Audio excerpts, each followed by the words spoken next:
قرآن کی ایک آیت ہے وَيْلٌ لِكُلِّ ہُمَزَةٍ لُمَزَةٍ، اللہ تعالیٰ کہتے ہیں کہ ہلاکت ہے ہر تانا دینے والے اور عیب لگانے والے کے لیے۔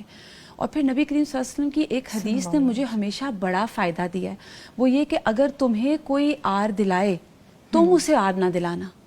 یعنی کوئی تمہیں کہے کہ اچھا، جیسے آر کیا ہوتا ہے کہ تم تو ہمیشہ ایسے ہی کرتی ہو، کوئی بات ہو سکتی ہے، کوئی مثال آپ لے لیں، تو آپ اس کو کہا ہاں مجھے پتا ہے آپ نے بھی فلاں ٹائم یہ کیا تھا، جب تک ہم وہ جواب نہیں دیتے ہمیں تسلی نہیں ہوتی۔ پھر ابھی ہم یہ دیکھ رہے تھے کہ آر دلانے میں پھر چیزیں چلتے چلتے کہاں تک آتی ہیں، گھریلو رشتے دیکھ لیجئے۔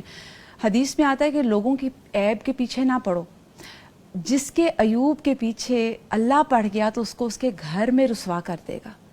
آپ دیکھیے کتنی ڈرانے والی بات ہے کہ جب ہم لوگوں کے اندر عیب نکال رہے ہوتے ہیں نا، تو ہمارے گھروں کے رشتے اتنی سلولی اسٹیڈیلی ہمارے سے دور بھی ہو رہے ہوتے ہیں، اور بعض اوقات ہم گھر میں کیسے رسوا ہو رہے ہوتے ہیں۔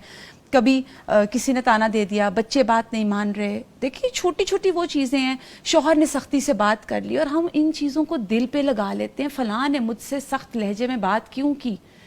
کئی دفعہ وہ ہمارے کسی عمل کے کانسیکوینسز ہوتے ہیں جن کو ہم محسوس نہیں کر رہے ہوتے۔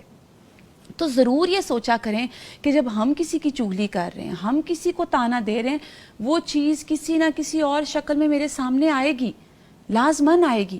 تو اس سے بچنے کا طریقہ یہ کہ اپنی زبانوں کو ذکر سے تر رکھیں۔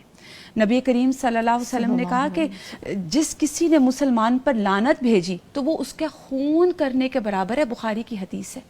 اور یہ کتنا کامن ہے، جیسے ابھی ہم بریک سے پہلے بھی یہی باتیں کر رہے تھے کہ مدرس کیسے الفاظ استعمال کرتی ہیں۔ تو ہمیں نا ان چیزوں سے بہت بچنے کی ضرورت ہے، کیونکہ دیکھیے چغل خور جنت میں داخل نہیں ہوگا، اس سے سخت اور بات کیا ہو سکتی ہے۔ اور اللہ تعالیٰ کے بدترین بندے نبی کریم صلی اللہ علیہ وسلم نے کہا وہ ہے جو چغل خور ہیں۔ چغل خور کیا ہوتے ہیں؟ دو لوگوں میں لڑائی کروا دی۔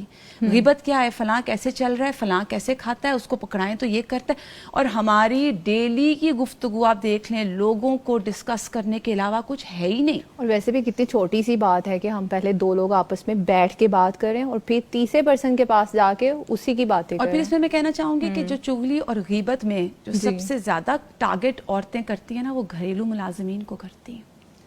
آپ دیکھیے یہ کام نہیں کرتی، یہ کام چور ہے، یہ اس طرح کرتی ہے، فلاں وقت ایسے کرتی ہے پیچھے، اور ہم کتنی ان کی غیبت کر رہے ہوتے ہیں۔ دیکھیں ان کی بھی غیبت ہو رہی ہے، آپ ان کو کام چور کہہ رہے ہیں، آپ ان کو کہہ رہے ہیں میں نے فلاں وقت اس کو یہ کہا تھا، اس نے نہیں کیا۔ کبھی ہسبینڈ کو بتائیں گے، کتنا نارمل یہ چیز ہے۔ اور پھر ان کے ساتھ گفتگو کرتے ہوئے جو ہم بد احتیاطی کرتے ہیں وہ تو پھر ہمارے اس میں ہے ہی سامنے۔